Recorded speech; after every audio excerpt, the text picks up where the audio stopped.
Hey guys, what's up? Today I'm going to be talking to you guys about all the books that I read last year in 2025.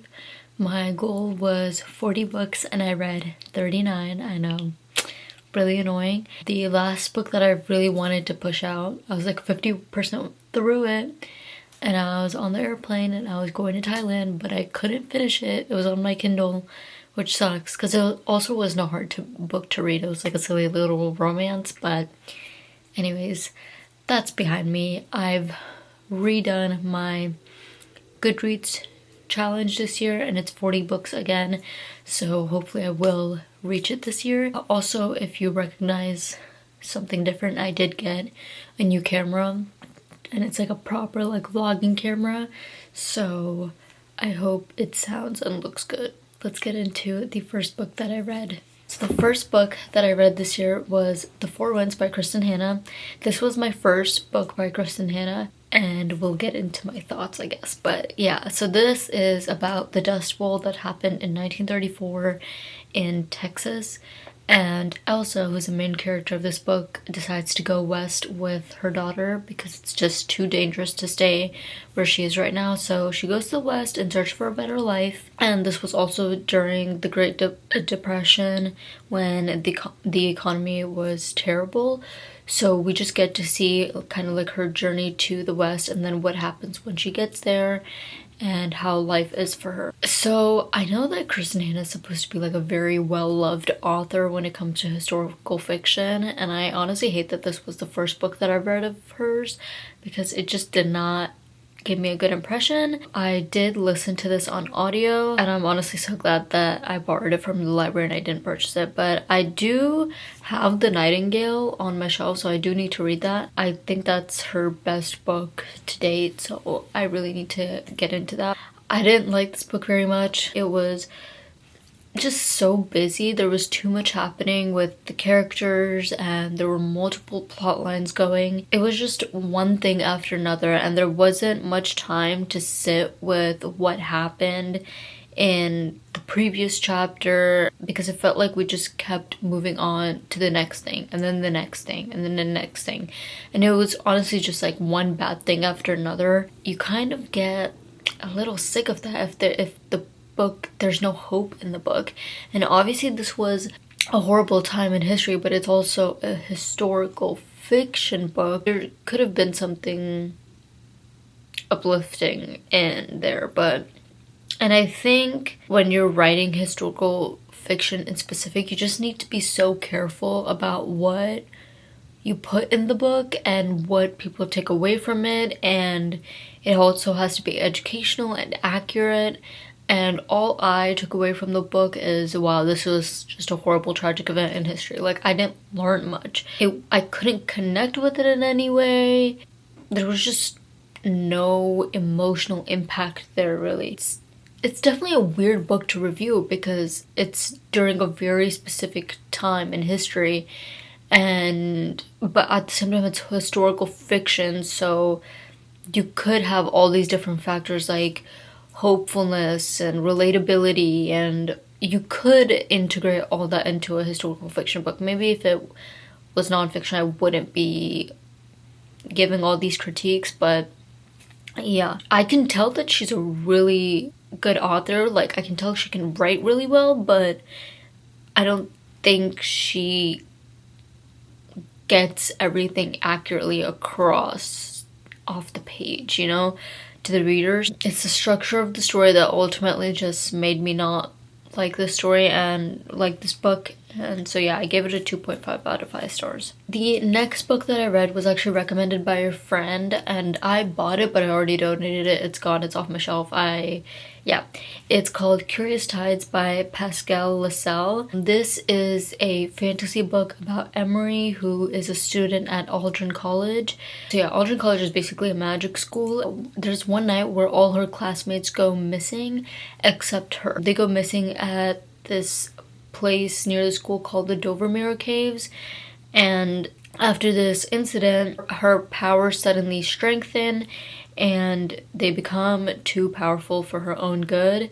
she has to gain control of her. She enlists the help of Bass, who is the brother of her best friend who went missing in the caves. And during this, they try to discover like what happened that night and why was Emery the only one that survived out of all her classmates. And she was there at the caves, but she doesn't remember what happened, and she was the only one that survived, so they were trying to kind of like figure out what happened. The setting of this book was so good. It was so cozy. It was on the right track, but it fell so flat for me. I did not like it. I, again, loved the atmosphere, but I didn't like the story. I didn't like the characters. The only character that I liked was Baz, and I know there's probably more of him in the books after this because it's a series, but I'm honestly like, I don't really care to continue the series. It was really predictable. I didn't really care for where the story even went. Like, I didn't really care what direction it was taking. I didn't care about what was gonna happen. I'm not gonna be continuing with this series, but I did give it a 2.5 out of 5 stars. The next book that I read was The Girls I've Been by Tess Sharpe. This is about a girl named Nora who is trapped in a bank robbery with her 2 friends. That's really all you need to know. I would go into it more, but like, honestly, you should, going into the book just knowing that is enough. Like, don't read too much into it because it's so good when you don't know anything. This book was so good. It was fantastic. It was so entertaining but so profound. It's a survival story, and it's shocking to see how much the author was able to pack into the story because it's not even a big book. It was emotional, but it was also frustrating. It was funny. There are great little bits in here about how the world sees women, about going through the worst moments of your life and coming out hurt, but at the same time even stronger than you were before. I just wanted to be friends with Nora by the end of this book. Like, she was so lovable. She was so she had so much character, so much personality. I loved her. Of course, I loved the dynamic between her and her friends, Nora, Iris, and Wes. Even Iris and Wes were so lovely to read about. The book itself was pretty fast-paced, which I also love. Like, she didn't waste any time. It was also pretty easy to keep track between the 2 timelines, which is like during what is happening right now during the robbery, and then what happened before, and like the events that kind of led up to this. This was amazing. I really need this book on my shelf, like the physical book. But yeah, it was a 5 out of 5 stars for me. The next book that I read was A Psalm for the Wild Built by Becky Chambers. This is about a tea monk who tells a story of centuries before about how the robots of Panga gain self-awareness to a robot. Yes, you heard me right, a robot. And the robot cannot leave until it finds out what these people need. Overall, again, I also feel like another book that you can't read too much into. Just know that it's a story between a tea monk and a robot, and it's so wholesome, it's so sweet. Just them coming together to make sense of their lives, because obviously it's like so polar opposite, their lifestyles. Like, one is a robot and then one is a monk who's literally so grounded in the physical world, and then there's this robot who is like literally just a piece of technology. Like, but somehow it's like such an emotional and well-written book. It honestly just felt like a hug. It was such a cozy little read. Yeah, it gives it like 5 out of 5 stars. This is also another one I really want on my shelf. The next book that I read was A Well-Trained Wife, My Escape from Christian Patriarchy by Tia Levings. This book is a memoir about Tia Levings, her coming to face the realities of being a good Christian wife. And she talks about how being godly and how being a submissive wife in Christianity and in Christian patriarchy basically just meant that women have to be silent and they have to just sit at home and be trad wives, basically. So this is a story about how she escaped her toxic reality and her toxic community. This is another book that I didn't really want to rate and I didn't rate. I just think it's a little bit weird to rate memoirs. Sometimes I'll read them, but it depends on how I feel by the end of the book. Yeah, I don't really rate them unless I feel like a super strong way towards them. This was a good book. Again, I think this is a book that everyone needs to read. It's really devastating, but it's so necessary, and it's very educational. It's eye-opening, and I think everyone should read this no matter what religion you follow, or even if you don't follow religion. I think no matter what people, just because of the patriarchal society that we live in, follow these kinds of like trad wife rules. And so I think even disregarding religion, it's kind of like a very common thing among so many groups of people. Her journey with Christianity in specific was also like very educational and interesting to read about, though, and I can see like why it's like such a toxic thing in the Christian community.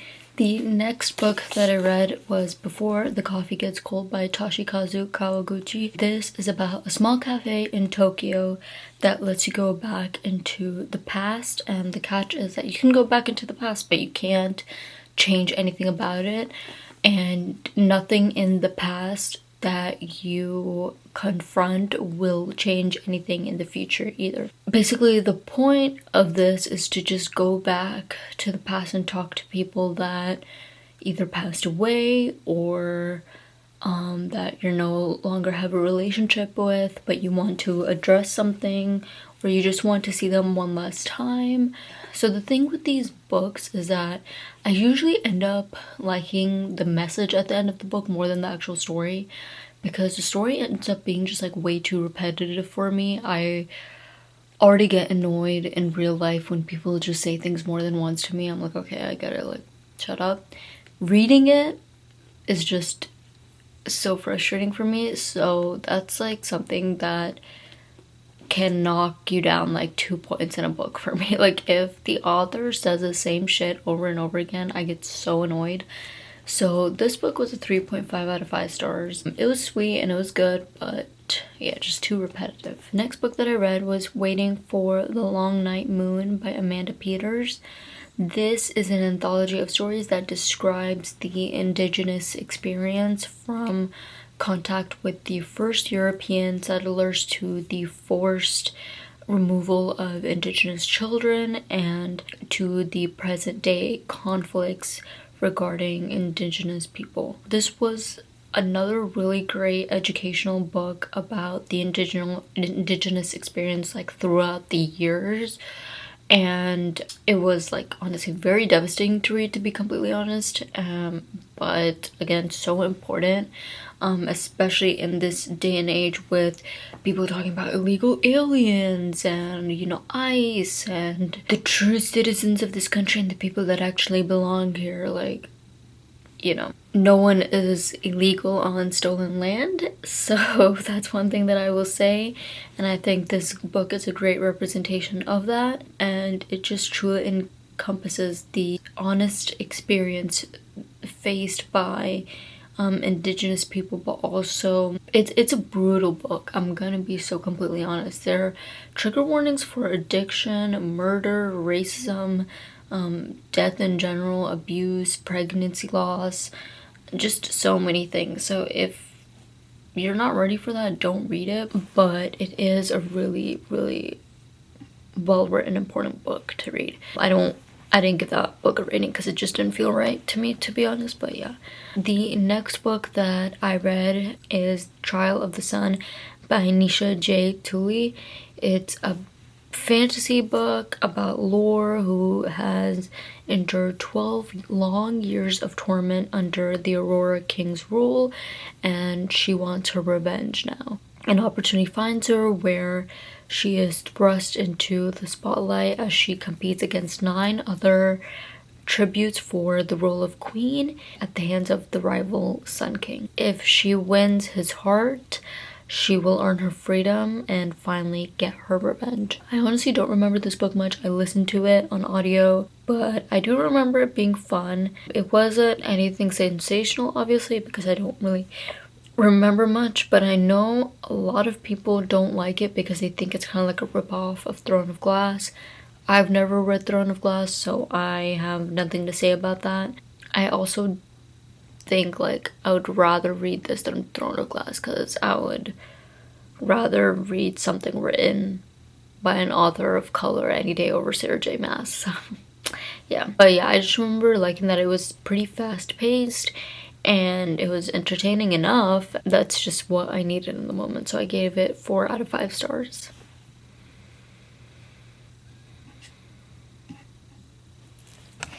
This next book I read on my Kindle. It's been on my Kindle for so long and I'm so glad I finally came around to reading it. It's called Ask Again, Yes by Mary Beth Keane. This is about 2 families, the Gleasons and the Stanhope. They're first brought together by the NYC Police Academy. Later they become neighbors and start families next to each other. And one night everything changes. It explores a relationship between family members, friends, co-workers, and just what happened that one night, you know? I also don't remember this book that much. I just remember it being on my TBR for so long that I was like, okay, fine, I'll pick it up. But I liked reading about all the different dynamics and obviously finding about what happened between these 2 families to cause so much tension and friction. But it reminded me a lot of like a Leanne Moriarty book, like Big Little Lies vibes, or even Celeste Ng, like Little Fires Everywhere. Just it gave like me the same exact vibe of those books, and the writing, well, I don't think the writing style was similar, but like the vibe of the book was the same. So if you like that genre of books, then you'll like this one. It's kind of like a mystery, literary, domestic fiction, like small town things. But yeah, I think it is definitely worth reading. I wish I remembered more about it because when I was looking for like the summaries of these books, and I was like reading through this one, I was looking at all the reviews and a lot of people really like this book, and I can see why, and I just wish I remembered more of what happened in this book. But yeah, it was good. I'm not even gonna lie to you guys, it's a completely new day. It's the next day. I had to stop recording yesterday because I was getting really bad cramps. I started my period yesterday, so I just couldn't go on. But yeah, okay, let's move on to the 10th book that I read this year, which was Conversations with Friends by Sally Rooney. This is about Frances. She is 21 and she's in college aspiring to be a writer. She's very devoted to her work and her best friend Bobby. They do everything together. They perform spoken word poetry in Dublin. Meet Melissa there, who is a journalist. And Frances becomes more involved in Melissa's life and then is drawn to Melissa's husband. As much as Frances tries to keep her life in check, it kind of ends up getting super messy with the relationships that she's involved in. So this is a typical Sally Rooney book. Sally Rooney is really good at exploring relationships. She's really good at that, and I will never get sick of it. I'm a hope for Sally Rooney. She's may be like very overwhelming to read for a lot of people, but just because her stories are very messy and most of her books are very stream of consciousness, but I honestly love them. And I just have to say, I'm watching Tell Me Lies right now, and that's very messy in like an annoying way. I think Sally Rooney, she's messy but with taste, you know? She knows how to do it. Because with Tell Me Lies, it's almost like, what is the point of all of this? Okay, if the point is like to be careful about who you get into relationships with and warning people about like toxic relationships, like you've done it. You got your point across in like episode 3. The more you keep watching the show, the more messier it gets, and you're just like, okay, this is addicting to watch, but I'm not getting anything out of it. Sally Rooney is not like that, and I'll always love the way that she writes about different kinds of relationships. And even though I may not be experiencing that same exact scenario in my life, I still find a way to relate to her. And don't get me wrong, like Nick and Francis's relationship is so frustrating, but the feelings are so universal, you know? Whether it's Nick's desperation to be loved or Francis's attachment to someone that isn't good for her. And I tried watching the show actually on Hulu, but they took it off, and I've heard that it's pretty bad, but I didn't expect it to be so bad that they would like take it off of the platform. I find that kind of crazy. I still kind of want to watch it, but it's not there anymore, so it's whatever. It was, honestly, this one wasn't my favorite Sally Rooney book, but it was still really good. I gave it a 4 out of 5 stars, so I still recommend reading it. The next book I listened to was The Secret Garden by Frances Hodgson Burnett.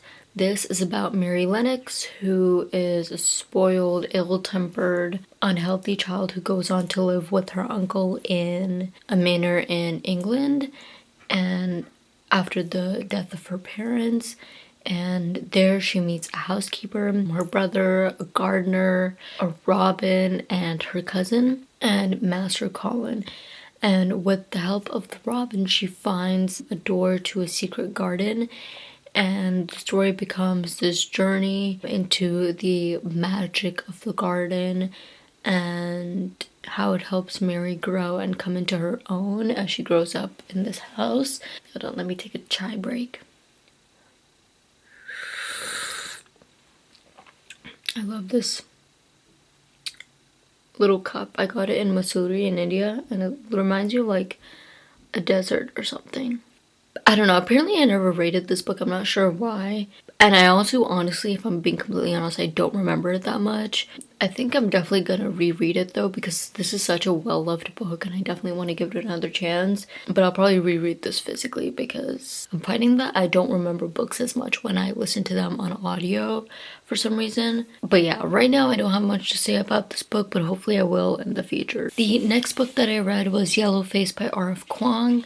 This is about Juniper and Athena, who are author friends, and Athena is a world-renowned author while Juniper is trying to become that way, but she's honestly kind of a nobody. Like, her books just don't hit like Athena's do, I guess.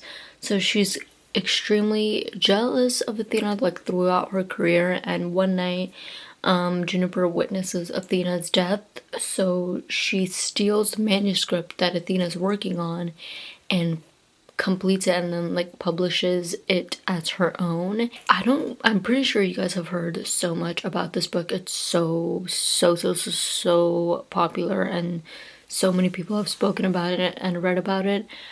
This was one of the most frustrating books I've ever read ever, but I am really glad that I read it. It was very well written. It was so good. It was very uncomfortable and frustrating, but I think honestly everyone needs to read it. Oh, I didn't explain this, but Juniper is Asian and she writes mostly about the Asian experience, and Athena is white. So obviously when Athena is stealing Juniper's manuscript, it's very problematic that she publishes a very Asian-centric story as a white author. Doesn't give any credit or anything and tries to make it sound like it was her own idea. I've heard a lot of people say that R.F. Kuang is better at writing fantasy than she is at writing like literary fiction. I don't really know much about that. I've never read her fantasy books. I really want to, and I will at some point, but this was my first book that I've read of hers, so to me this was really good. Honestly, this book for me, it was a 5 out of 5 star. It was really good. Maybe if I reread it I might change my mind, but like honestly don't know why I would. The next book that I read was The Percy Jackson and the Lightning Thief by Rick Riordan. Yeah, I don't think this needs much of an introduction. These are such well-loved books that I feel like everyone knows what they're about, but if you were wondering, this is a series of books about a boy named Percy Jackson. He finds out that he is a demigod, and it follows his journey through the quests that he is assigned to do, the people that he meets along the way, and just his journey figuring out that, or finding out that he's a demigod and like the power that comes with it. It's really good. It does read like younger, but it is very good. I think more than the Greek mythology, honestly. I'm into like the found family aspect of the book, the friendships, the family, the relationships. And don't get me wrong, the Greek mythology stuff is super duper interesting, but there's definitely more to these books than just that. And I started this series initially because I have two friends who are so obsessed with these books. They've read like the prequel series and all that. They are really, really good, but also I started reading them because the show came out on Hulu recently and I wanted to read the books before I watched the show, and the show is pretty good too. Yeah, I do highly recommend these books, even though they read younger. It's the lesson about friendship and everything is always really universal, and I think if I read it when I was younger, I probably would have enjoyed them more than I do now. I'm not gonna lie. I'm still enjoying it now, so it's whatever, but yeah, they're super fun, and I don't think just because the writing feels younger that should stop people from reading them. Like if you're older and you have been wanting to get into a series, I don't think that should stop you from reading them, you know? The next book that I listened to on audio was The Wedding People by Alison Espach. This is about Phoebe Stone, who arrives at the Grand Wall Stone Inn. She walks in wearing something fancy and is immediately mistaken by everyone in the lobby for one of the wedding people. Hence the title of the book. And weirdly enough, she's literally the only guest in the entire inn that's not part of the wedding. Phoebe actually goes to Cornwall by herself to have one last splurge on herself, and Phoebe and the bride end up meeting, and they can't stop confiding in each other, and they find this beautiful friendship, talk about all the personal stresses of their life and everything like that. I honestly thoroughly enjoyed this book. It was so fun and interesting to read. I loved Phoebe. She was funny, sarcastic, relatable, and like so incredibly easy to connect with. She's going through something that we're all going through, or have been through, or will go through. And I think that this is a great book for women who feel stuck in their lives, because we all either felt this way at some point or will feel this way at some point. And it's hopeful and at the same time satirical. I love how the author balances like the serious topics with humor. Like, it's so tastefully done. I just loved going on this journey with her, and I loved all the other characters in the book as well. It was honestly a pretty unique book. I haven't read a book like that. 5 out of 5 stars for me. The next book that I listened to was If Cats Disappeared from the World by Genki Kawamura, and it was translated by Eric Selland. Basically, this is about the narrator who gets diagnosed with a terminal illness and only has months to live.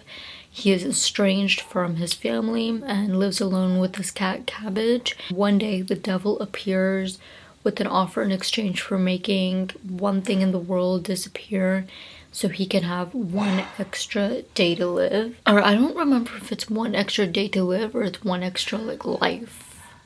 It might be taking a life, so he might have one extra life after he dies or something. I'm not sure. This book was really easy to digest in terms of the way that it was written. I really liked the juxtaposition of easy writing but a serious topic. It explores the idea of what makes life worth living and puts into perspective the importance of human connection. This book is a great reminder of making sure we're making the effort to think about the things, people, animals that we have around us, to be grateful for them. Also, just to be present and stop worrying so much about the future, or honestly, even constantly looking into the past and getting so trapped in it. The lesson is nothing revolutionary. We've read this lesson in other books. I think just a lot of people forget it and get distracted from what is truly important in life, and books like this are great just to remind you to be conscious of what you already have and just to be thankful. 4 out of 5 stars. The next book that I read was Ariadne by Jennifer Saint. I got a little bit more into Greek mythology this year because of Percy Jackson. This is a retelling about the ancient Greek myth of Theseus and the Minotaur. So Ariadne and her sister Phaedra grow up hearing the Minotaur from the labyrinth beneath the palace that they live in. The Minotaur is Minos's greatest shame, and it's also Ariadne's brother. The Minotaur demands blood every year, so when Theseus, the prince of Athena, arrives in Crete as a sacrifice for the beast, Ariadne actually falls in love with him and wants to help Theseus kill the beast, which means betraying her family. I liked this book more than I thought, but I honestly didn't have much hope for it in the first 50%. It was really annoying because I was like, girl, get it together. Like, the red flags are literally flying so freaking high. Actually, it's at eye level. It's right in front of your eyes. It really grew on me towards the second half. I liked seeing Ariadne's growth of character. Her relationship with Dionysus was really interesting as well. I really liked the writing. Not as much as, let's say, like Madeline Miller's, but if we are comparing like Greek myth authors, but it was still really good. The actual novel I would give 3.5 out of 5 stars. So it was good, but like it's not like you're missing out on anything like revolutionary if you don't read it, but at the same time, like, it was good. It's good if you're trying to get into Greek mythology. I would recommend it. The next book that I listened to was Braiding Sweetgrass by Robin Wall Kimmerer. Robin Wall Kimmerer is a botanist and a member of the citizen Potawatomi Nation. She embraces the notion that plants and animals are our oldest teachers. And Kimmerer brings her wide array of knowledge on plants to show that the awakening of a wider ecological consciousness requires the acknowledgement and appreciation for the rest of the living world. This book was very interesting and educational. Obviously, I know how important it is to care for our planet and the importance of land in general, but I did not know how much power it holds for just sustenance and healing. I liked how the author uses incidents from her personal life and myths that she heard growing up to enrich her insight on nature and plants and the land. It is very science heavy, but that's honestly what I expected, and it should be that way. It needs to be that way in order for people to learn just how impactful how impactful the earth can be, how nature and animals can be. And it also includes some history on natives in North America and the death of the language, as well as the near extermination of their culture and how this impacts the world as a whole. I would like to reread this physically because, as I said before, I think listening to it I wasn't able to absorb everything and retain all the information, and I think this is another book that just everyone needs to read. I saw someone reading this on the airplane actually to Thailand, and I wanted to say something but I didn't because it's not like he wasn't like next to me or anything. But yeah, it is a really good book. It is very interesting. Okay, the next book that I read on my Kindle was Luna and the Lie by Mariana Zapata. So this is about Luna, who has some secrets from her past and she doesn't want anyone to know, but when her new boss starts working at the car shop that she works at, obviously because that's her new boss, her secrets start coming to surface, and we kind of just see what happens from there. I did not like this book. It was so boring and it was a little bit too slow burn for me. I get a little impatient sometimes. I like slow burn when there is a point to it, but this was just dragging for too long, and for what, you know? I didn't really feel or care for the chemistry between the love interests. I like the relationship between the sisters more than the relationship between the two love interests, honestly. Even the relationship with her, like, original boss, who is still her boss throughout the whole thing, but he's just not, he's more passive, but he's like a father figure to her, basically, in the book, and I liked reading about that relationship as well. And even the relationship with her co-workers was more fun to read about. than the actual romance. But honestly, this, even though I didn't like this book, I don't think this will stop me from reading more books by Mariana Zapata, because I know she's so well known for slow burn romance and she's so good at it. So I will read other books of hers, but yeah, this one was just a dud for me. I gave it 2 out of 5 stars.